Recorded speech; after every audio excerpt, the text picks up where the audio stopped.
भूगोल से संबंधित महत्वपूर्ण प्रश्न और उत्तर।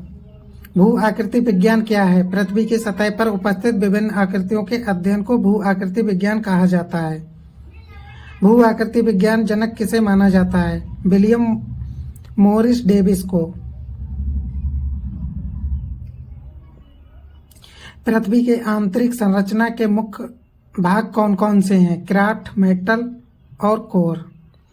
भूपट्टी की मोटाई औसतन कितनी होती है? महाद्वीपीय भाग में 30 से 40 किलोमीटर, महासागरीय भाग में 5 से 10 किलोमीटर।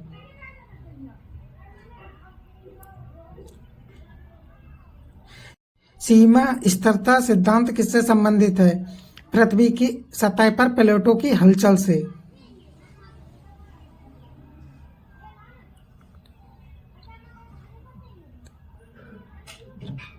पृथ्वी की सतह पर सबसे अधिक पाई जाने वाली चट्टान कौन सी है? आग्नेय चट्टान। प्लेट विवर्तनी की सिद्धांत क्या बताता है? पृथ्वी की सतह पर टेक्टोनिक प्लेटों में विभाजित है जो आपस में टकराती हैं और खिसकती हैं। महाद्वीपीय विस्थापन सिद्धांत किसने दिया? अल्फ्रेड वेगेनर ने। गोंडवाना लैंड क्या था? पृथ्वी के प्राचीन विशाल महाद्वीपों में से एक। पृथ्वी की आंतरिक ऊष्मा का मुख्य स्रोत क्या है? रेडियोधर्मी तत्वों का क्षय। विश्व का सबसे ऊंचा पर्वत कौन सा है? Mount Everest 8,848.86 metre. हिमालय पर्वत किस प्रकार का पर्वत है? बलित पर्वत।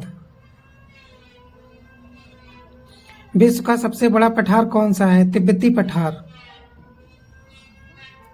ढक्कन का पठार किस प्रकार का है? ज्वालामुखी पठार। मैदानों का निर्माण मुख्यतः किसके द्वारा होता है? नदियों और हिमनदों द्वारा। गंगा ब्रह्मपुत्र का मैदान किस प्रकार का मैदान है? जलोढ़ मैदान। विश्व का सबसे बड़ा मैदान कौन सा है? साइबेरियाई मैदान। पठारों को किस नाम से जाना जाता है? पृथ्वी के छत। विश्व का सबसे गहरा गर्त कौन सा है? मारियाना गर्त।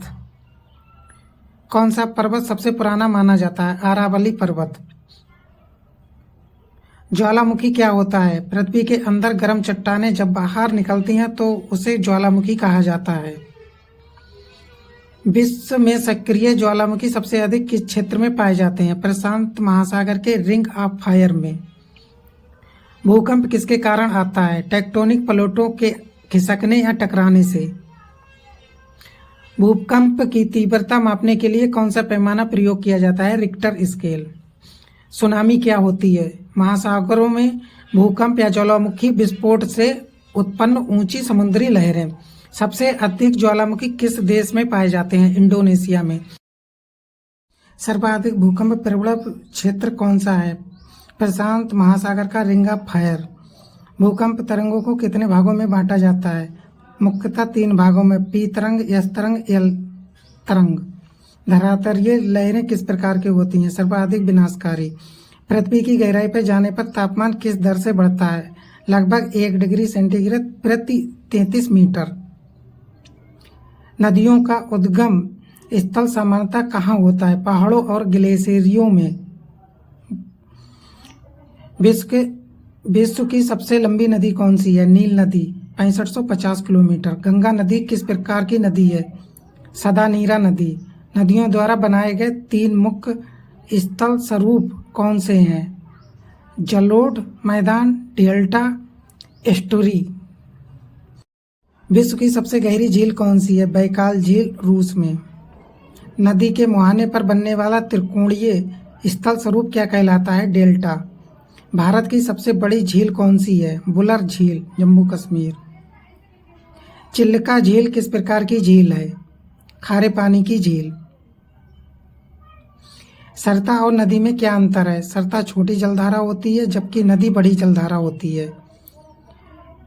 किस नदी को बिहार का शोक कहा जाता है? कोसी नदी को।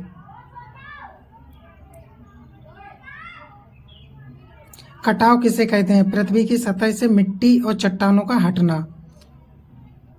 अपरदन क्या है? चट्टानों का टूटने और घिसने की प्रक्रिया। क्षरण किसे कहते हैं? अपद्रवित पदार्थों का कहीं और जमा होना।